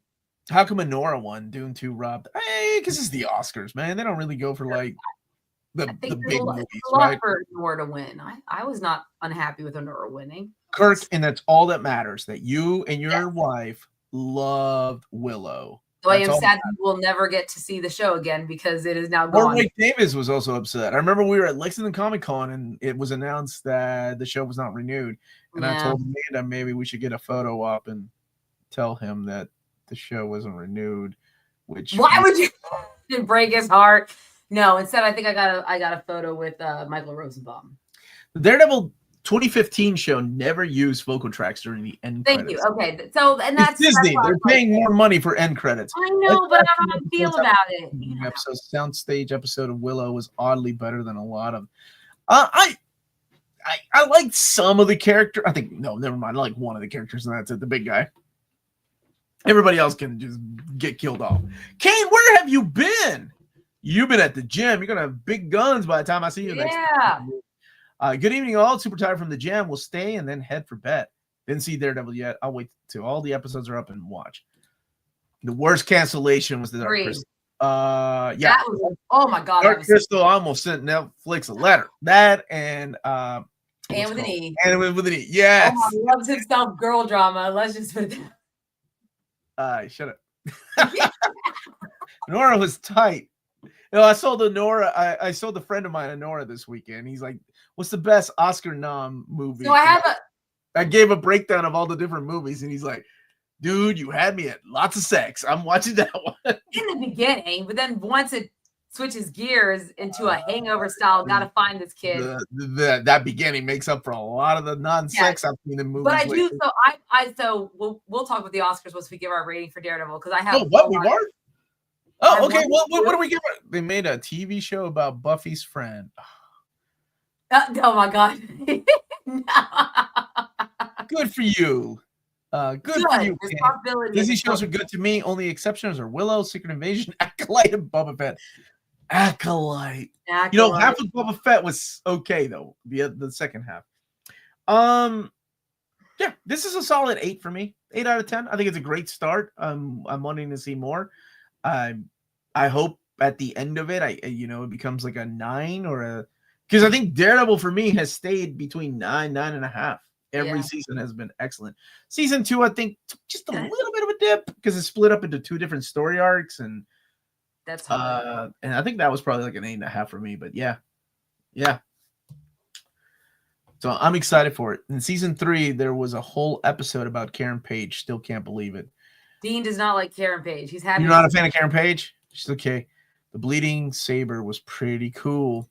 What about you, Amanda? What would you give Daredevil Born Again season? And anybody that has seen it, what would you give the first 2 episodes, the pilot episodes of season? Yeah, I think it's a solid 8 out of 10. I would agree with you on that. I enjoyed them. I've seen them. I watched them twice, right? First time just to get through it, and then second time to really pay attention, right? And Yeah, I really enjoyed them. Honestly, it feels while it has like the filming aspects of it, this kind of the way it's filmed, the look of it is reminiscent of MCU movies and TV shows, just like that more clean, polished look and feel. It still seems more like itself than any of the other MCU movie or TV shows so far. So it for me. It definitely, like I said, it's a reminder that this isn't the MCU. This isn't Netflix Daredevil. Yeah. This is our own thing, and we're gonna drop the F-bomb. So I don't know what that means yet, but we're gonna see in 7 more episodes. So out of the chat, 7.5, 8 out of 10, 7.7, 9 out of 10, solid 8, 7. Well, so far everyone seems to be liking it. 7.5 out of 10, 8 out of 10, and 8.5 out of. I think there's definitely people that probably don't like it, and that's okay. Oh no, I saw someone in one of our IG comments, 2 out of 10 trash. I was like, damn, you 8.5 out of 10, 2 out of 10. I guess they probably like the lighting, and that's give them 8s. I enjoyed what I liked more than what bothered me, and I think that's it, right? Like I enjoyed a lot more than what bothered me. That's a great way of putting it. I like that. 9.5. I was crying and screaming at my screen. Really want to rewatch the episodes, which hasn't happened to me in a while. That's wonderful. 9. I thought they were great. Very happy so far. I'm going to watch them again after this. And a 9. I'm liking. Bruce, did you watch these? Where's Bruce at? Oh, Bruce said he was going to wait till they were all out. At least he said that in Discord. I don't know if that's for real. Oh, did he say that? Okay. Yeah. Okay. I respect. But, we all need to just pour one out for Foggy. May he rest in peace. That is a homeless dude wearing a weird blue jean jacket. Okay, so what are we talking about now, Amanda? Let's quickly talk about the Oscars. Omar and I had a chance to watch them together on Sunday with our family. It was a good time. 9 out of 10 for season 4. I went 17 out of 23 and went for 10 out of 23, but it meant that he won a gift card. So I did. So we can go see the monkey this weekend. I'll be out of town, so I cannot see the monkey this weekend. Well, never mind. Yeah, we'll be binging. Good for you, man. Good for you. I wish I had that willpower. The live stream. So, Bruce, you don't care about spoilers about anything? Because I know there are people that right now. Well, no, wait. I know Phil doesn't watch any of these movies. So we know, yeah. And then he doesn't care about spoilers. I know that Kane doesn't care about spoilers, but there are legit people that do care about spoilers that are like, I don't know anything. I have a feeling that the first half of this season will be done by I'll be a 9. I think so too. Oh my God, they killed Foggy. They should have made. They killed Foggy. He's been dead in the comics as well, and then somehow he makes it back. So yeah, Oscar predictions. Man, we were off. Amanda was way off. I got 17 out of 23. I was way close. I also voted for El Mal because unfortunately I knew where the Oscars. That stupid song won. That's the worst part about the Oscars. That stupid song actually won. Man, the big shocker to me, and I don't know about you, but it was like Anora winning all those awards. Best actress, best picture, screenplay, best director. Who got best director? Was it Sean? Yeah, it was. Yeah, once they won best director, I knew it was going to win. You good, Gabrielle? I care not for spoilers. I spoil myself all the time. Heck, I will read movie plots on Wikipedia today. Kane. Oh my gosh, this is why I have to do this around Amanda. I literally take the ending of a book and I'll read it, and I'm like, well, I know something's going to happen in between. How do we get here? I don't know. We'll find out. But this is the end. So. Yeah, it was fun. Amanda always has like trivia and fun little eateries, and yeah, we had a good time watching the Oscars. Some speeches went a little bit too long, and there were some records that were broken. First times. Best comics. There's Adrian Brody throwing his gum at his wife, girlfriend, or whatever, because gross. Like he's being a gentleman.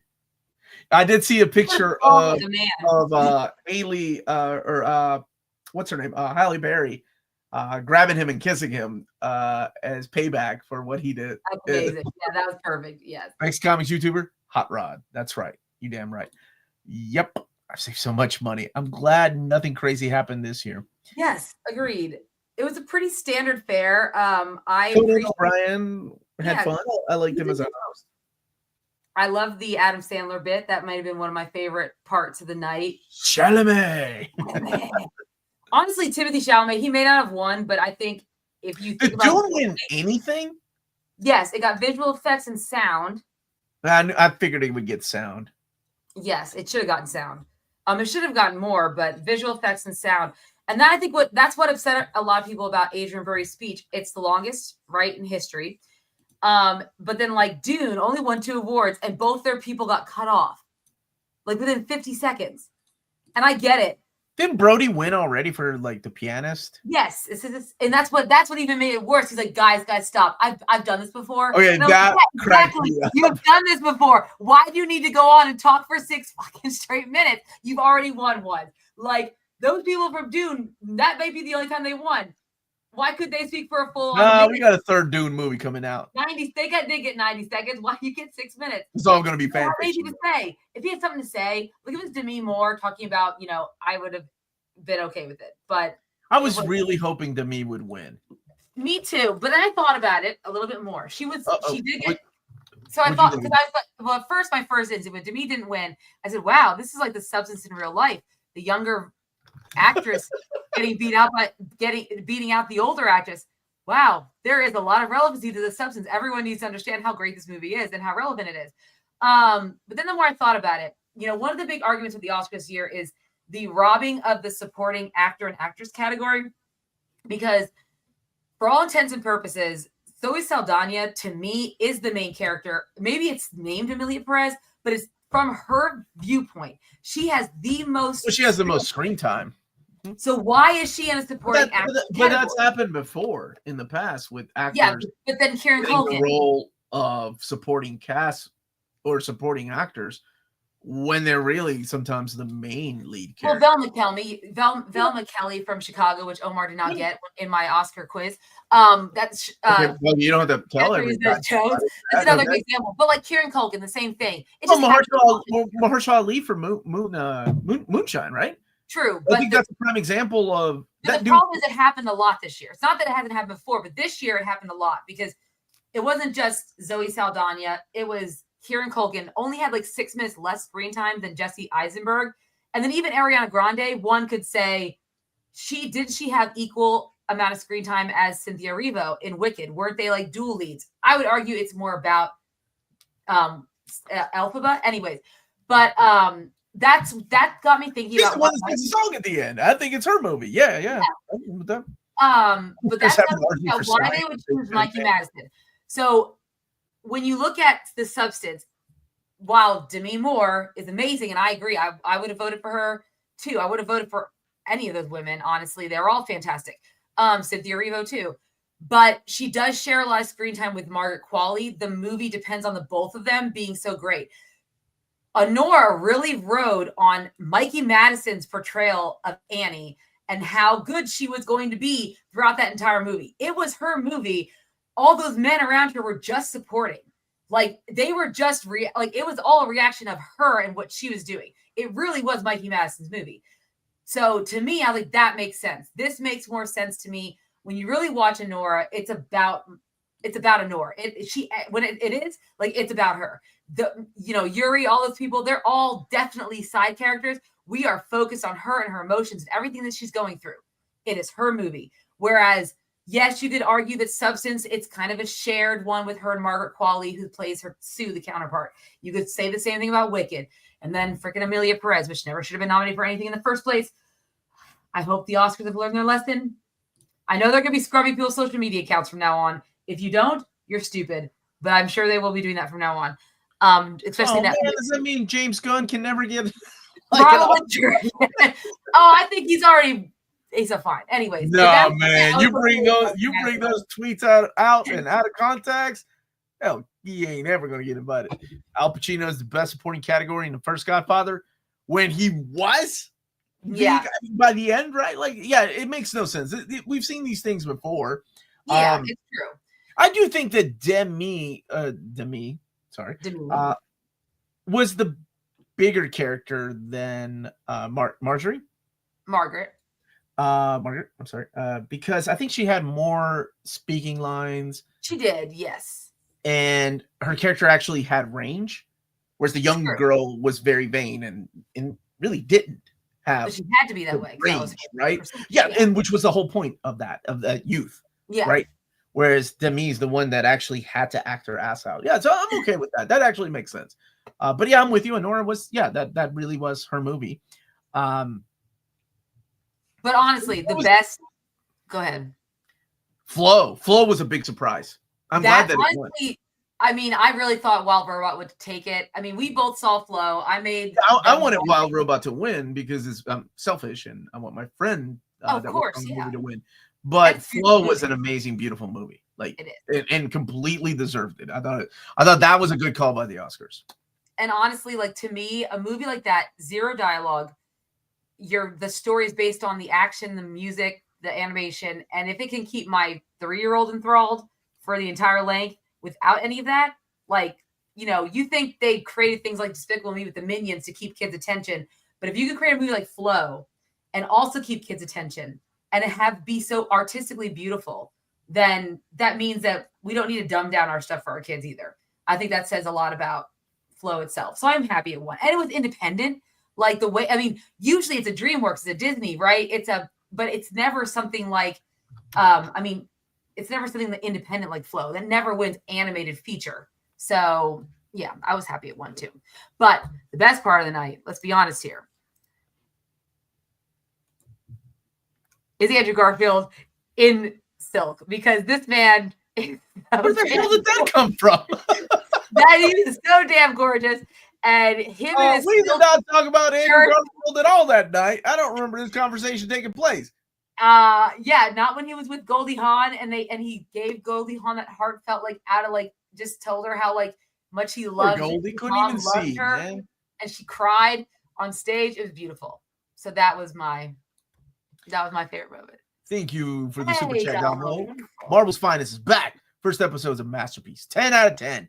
That's the first 10 out of 10 we've seen so far. Most people give it like an 8.5, 9.5. 10 out of 10. As a straight man, I agree with 100% with the man. Oh yeah, 100%. Yeah, he's a dreamboat. I mean, I liked him as Peter Parker. Same. No, you were all about Tom Holland. No, yeah. I mean, overall, yes. I've always been about all the Spider-Man. If he's a Spider-Man, I usually have I think I have like 3 types. I have my husband's type, I have Spider-Man, and then I have Patrick Stubbs. Like, those are my 3 types of men. Tall, dark, curly hair, and then like Spider-Man. Like just any iteration, like most iterations of Spider-Man, and then Patrick Stubbs. So you only have 3 types of dudes. Okay. Silk, is that about Silk Road, Manda? The episodes were good. Having them tie into the Disney shows is probably a disaster. But I don't think they're doing that, right? Like, it doesn't feel like they're doing that. I haven't seen any real tie-ins to anything except for the mention. If it was a comic, you'd have the editor note at the bottom scrolling down, like, go watch Echo one. Yeah, right. Like that's definitely tying it into the Echo and Hawkeye show. But they didn't do that. It was more like, yeah. So, Spider-Man, dude, the war against vigilantes, though, that's going to be interesting. It will be. Yes. Monica Barbaro. Yeah. Who's that lady? Who's that? She was nominated for Best Supporting Actress for A Complete Unknown this year. Very cute. Oh, okay, yeah. Oh, wait. Oh, Best Supporting. Okay. Yeah, I really wanted him to be with Amelia Jamal. Okay, this is not AMA territory. Oh. She likes the P. Diddy style, dude. That P. Diddy life. They gave him an eye scar. Go without saying her name. I don't think we need to say that. And that was kind of like, that's it, right? Like, that was it. And because we were probably never going to see her again, I have a feeling. So Margaret Qualley is being looked at by Marvel to possibly play Rogue in the X-Men films. Well, they'll have to dye her hair, but man, it's gorgeous. Give me some no names, man. Give me some no names. That's all I care about. Well, I mean, technically she's still a Nepo baby. She's been in a lot of movies since Once Upon a Time in Hollywood. Well, I'll say Quentin Tarantino, he can pick his actresses. I got to give him that. Hell yeah, he can. He's good at it. I mean, wasn't Zoe Saldana, was she in it? Or was Rosario Dawson? I can't remember. Oh, God. What? Are you doing the Zoe Saldana or Rosario Dawson? You racist... That is not Oh God, James, she was like one of the only women, right? James, add that to the Luis Guzman. How would I rank them? Andrew Garfield #1. Joe, why would? Okay, never mind. Okay, wait. Who are you talking about? In Once Upon a Time in Hollywood? No, I thought one of them was in a Quentin Tarantino film, but maybe I'm wrong. What, Rosario Dawson? She was in Death Proof. See, there we go. That's fine. Okay. Is that? I don't think that's what you meant. But we should definitely watch Death Proof. Well, I don't know what you picked for the month of March, but maybe it'll be Omar, Amanda and Omar, hope you're both doing well. Hey, and Richard. Hashtag Omar. Thank you so much, Richard Faring. How cool was it to have Yuri read your answer yesterday? Oh my God, stop. Yeah, he was, man. He answered Richard's question. That was really cool. Man is showing her true color. Thought Amanda's type was either Jorge Jimenez or Chris Evans. Oh, Jorge Jimenez is a very attractive man. Chris Evans is all she has a lot of types. She has a lot of types. I do. I'm boy crazy. Okay, is that what you want to hear? What you want to hear? Well, that's not what we called them back in the day. Male crazy? I don't know. Yeah, that's the word I was looking for. Harrison Ford is Wolverine. Dude's a comedian. No, Harrison Ford means it's just stick to shrinking. And 1923. That's all I need to do. Oh man, I need to watch that. Season 2's out. Yeah, I know. I started episode 1. And then I realized I should probably go back and watch season 1 of that before. The Oscars was being streamed. It was like the most streamed Oscar of all time. Yeah, and I didn't realize you could actually stream it on Hulu, but apparently I'm glad we didn't because apparently it messed up. The stream messed up during Adrian Brody's speech because he went on so long. It went over the allotted time that Hulu had set for the streaming, and so it cut it off. So I am glad we did not watch it on Hulu, and then we watched it on YouTube TV. Oh, well, that's what happened. Okay. Yeah. And Omar, I've lost Omar now, and that is a care. I don't care. I got a weird email that I'm like, why is that happening? All right, everyone, let's talk about Omar's email quick since we're at that part of the night. Did he answer my comment about hearing his voice? Yes, he did. When I read Spider-Man. Yeah. It's really cool, man. He was such a nice guy. And we have a lot in common. Like, he collects a lot of the same crap I do, which I didn't think anybody else did. Wow, that Simpsons reference chat was hella typoed. Project Viking type pretty much. Where you been, man? That was like a long time ago. Then they cut it short. I was so mad. This is why I've got the 7-day trial for YouTube TV. It is March. I can pull any of my friends and family for my AMA. Yeah, if Omar wants me to join him for his AMA, all he has to do is ask. I will make it at the most like I'll make it during the work day, like when she's got a meeting. Why would you do? I'm like, it's March, baby. You gotta like tell your boss, like you gotta do an AMA. Remember when Amanda was all about Nosferatu? Dude, I was never about like are you guys Count Orlok? No, wait. She was correcting girls about how they should not be into Nosferatu, and she got her ass kicked in freaking TikTok. And that one did it win? It won for best makeup, and right? Yeah. No. Substance won. Did it not win any awards? It won 0 because cinematography went to that was that they were. Yeah, Nosferatu got shut out. Yeah. They're working. I had no idea they did a graphic novel together. That was really cool. It's really cool. Oh, so Bruce is saying a lot of people could not get Hulu to load, including myself. I'm glad I went with YouTube. Dude, Amanda was like figuring out. Do you hear that? Do you hear that, YouTube? I am glad that I went with YouTube TV to watch the Oscars on Sunday night. Yeah, so please don't demonetize my videos anymore, YouTube. It's okay if they were. Is very rape. As you put that in the chat. Thank you for especially when I just said demonetization. You're not wrong. I mean, that's the character, right? Like that's what they do. Yeah, it's part of the whole. I had to wait till y'all were talking about Daredevil. Oh, because you haven't seen it yet. Amanda, I love George Lopez's White Tiger. That's not true. March month-long holiday. That's right, baby. Oh no! I appreciate that. Any help to get me demonetized? Thank you so much. Which is why I have a Patreon. There's ridiculous reasons why YouTube demonetizes channels. Omar and Amanda, I am on episode 8 of Daima. I need to really catch up. I have not watched, but at least I watched the episode that people have been talking about. That's a vampire being a vampire, pretty much. But unfortunately, I missed Yuri commenting on my comment. I'll have to go back and watch it. You should, man. It was towards the end when we were taking questions, and he just decided to read something. Yeah. I mean, really cool. I really like talking to those guys. As long as there's no talking dragon, Amanda's in. That's right. Hashtag release the Mushu cut. Dude, remember, like, you went off on, like, how good Mulan's going to be. Like, man, they got no goddamn dragon in that movie. I ain't going to watch a live-action movie. It wasn't good. It's going to be so good. How much that movie make in the end? How much that movie make? Much. I mean, it did come out. No, I don't remember when it came out, but it was not that great of a film. I don't remember seeing it. I don't remember anything about that movie. Oh, Seamus. This has gone just way crazy. Okay. Dragonheart. I do like Dragonheart. Isn't that with didn't Sean Connery play the dragon in that? He did, yeah. Sean Connery was in Dragonheart. What was it? Your Scottish voice. I don't know. Amanda, that is the hottest you've ever sounded. By the way, when are your announcements coming, Omar? You got to act before the catalog leaks all over again. Man. I am very lucky I get to announce one thing that I didn't think I was going to, but I still have November, December, and January that I'm recording. I'm waiting on some covers, but I've got the whole list. I've got the whole list of epics. I'm just waiting for them to send me the content of the epics and the covers. And one of the big announcements, though, had to be pushed until 2026 because of a celebration. So regardless, it's going to be pretty cool. And they're still working on a couple of other surprises and some things I probably won't get to announce because it's not just Marvel. So very cool, though. Regardless, people are going to be eating good. The Earth Blew Up, a Looney Tunes movie, is out next week. I keep forgetting about that. Oh, me too.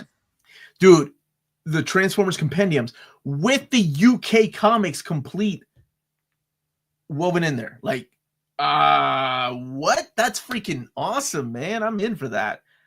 By the way, didn't the Batman Tiny and Omni have a DM cover? But then not really. I don't think they did, or at least I didn't see one. With Daredevil Born Again out, I hope they reprint Daredevil Charles Soule. I sure do too, because he was seen in a picture with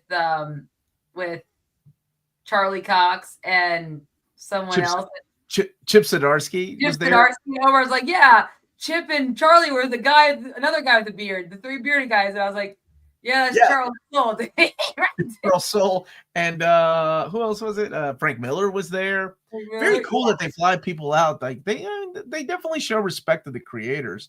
No, I mean, they don't give them the money they deserve, but I mean that sucks. But that's what happens when you work under contract, right?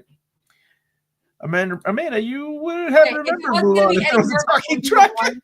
But Project Viking, if it wasn't Eddie Murphy, would you have wanted Mushu? Like, did anyone like Will Smith Genie? Like, I'm just saying. Oh my God, I forgot about that shitty back. Would you have wanted a talking dragon? What if it was that TJ Miller guy from Deadpool 1? Would you have wanted a talking dragon then? I don't think so. Yeah, exactly. Thank you. Okay, I'm just saying.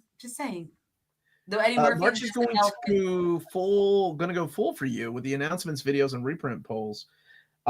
Reprint polls will start in April for both Marvel and DC and Image. I'm going to do one for Image too this year, which will be the first.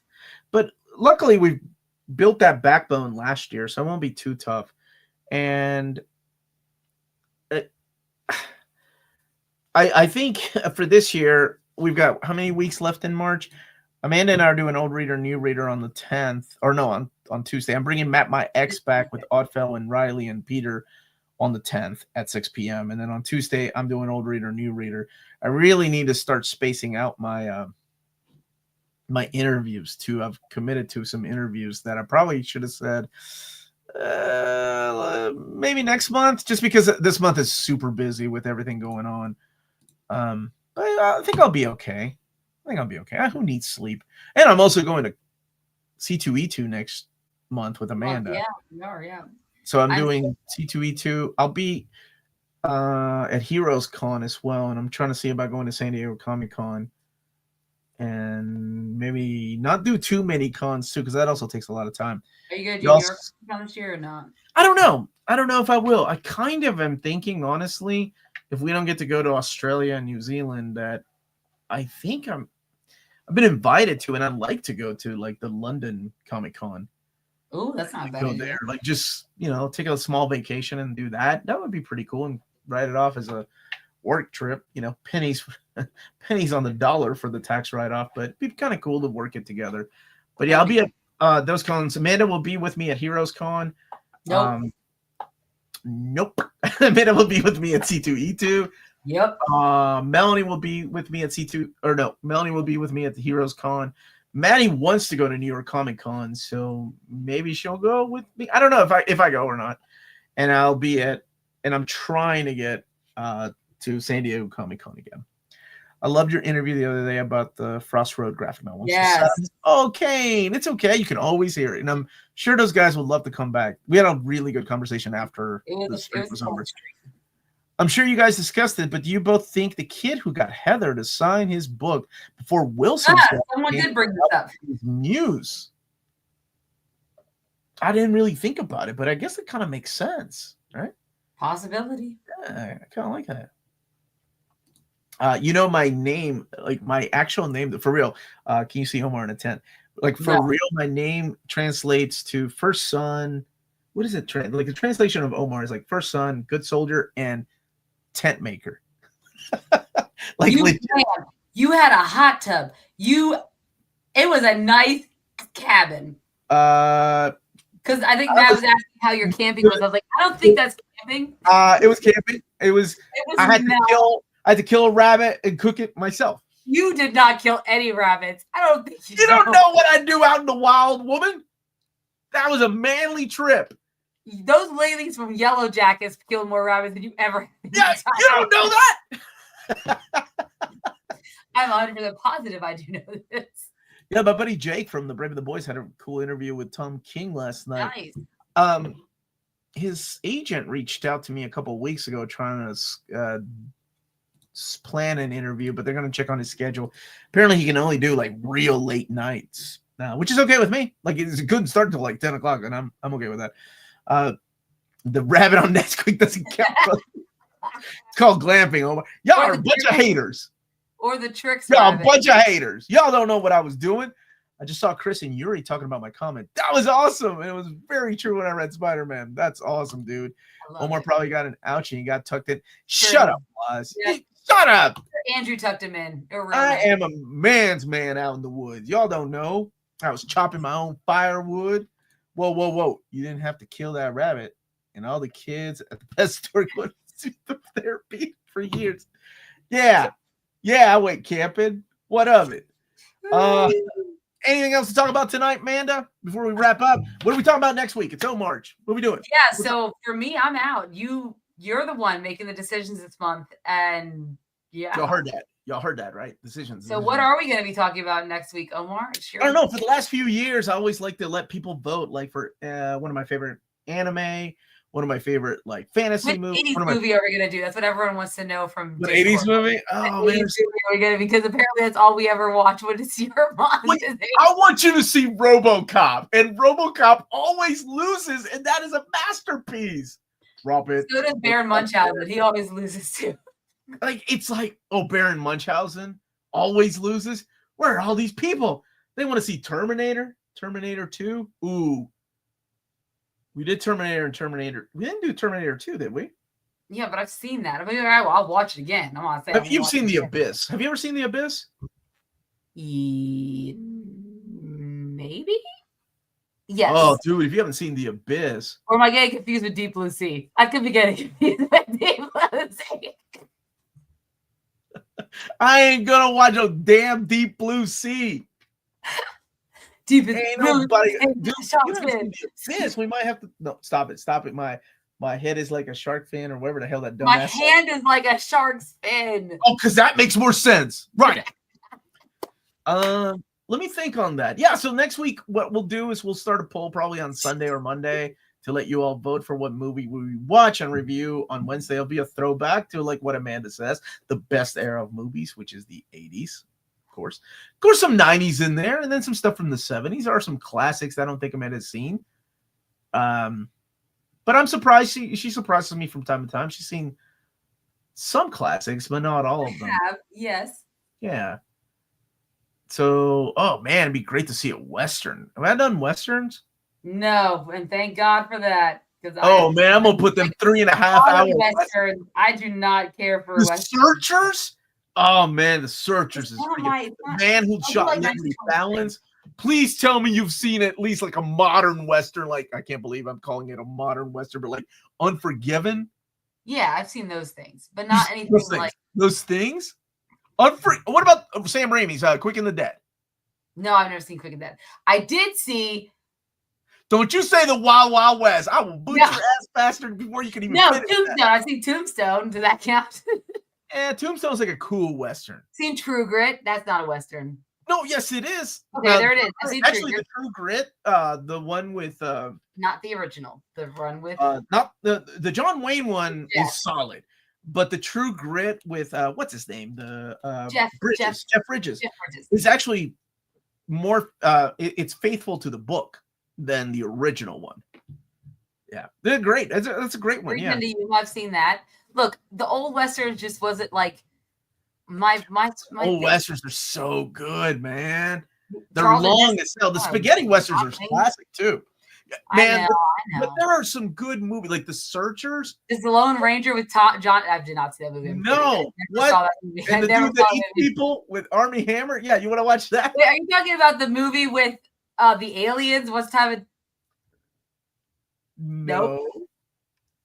Once Upon a Time in the West is a spaghetti Western, and it is. Okay, what's the one that what's his name did? Death. What is his name? The actor. Guy from Family Guy. Okay, what? No, we are talking about two different things right now. No, what are you talking about? Seth MacFarlane. No, Seth MacFarlane had nothing to do with Once Upon a Time in the West. It's like a spaghetti Western. No, okay, I know I'm not crazy. Okay, I think you are. And it's got like, what is his name? The main actor in it. Henry Fonda. It's got A Million Ways to Die in the West. That's the one. Charles Bronson. No dice. That guy. Charles Bronson is so awesome in that. Magnificent Seven is great. I ain't talking about no damn Chris Pratt one. And I know it's a remake of Samurai 7, but it's so good. And yes, they are really long. The one with Charlize and Liam Neeson. Yeah, A Million Ways to Die in the West. That's what it's called. Oh, yeah. It was not a great movie. It was not good. Dude, Open Range is good. I love that movie. I love Open Range. With Kevin Costner. Of course you love that movie. We should do a Kevin Costner week where you pick several Kevin Costner movies and make I love me some Kevin Costner. I know you do.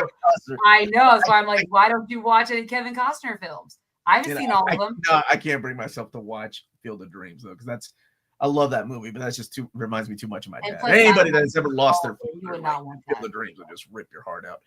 Yeah. I mailed you 2 weeks ago Once Upon a Time in the West in 4K because I bought an upgrade. Oh, are you serious? I need to go to the P.O. box. Thank you, Bruce. You were so kind. The Harder They Fall. Oh, dude, that's the Black Western, ain't it? Harder They Fall was really good. I saw that one. That was solid. Yeah, Black Western. Yep.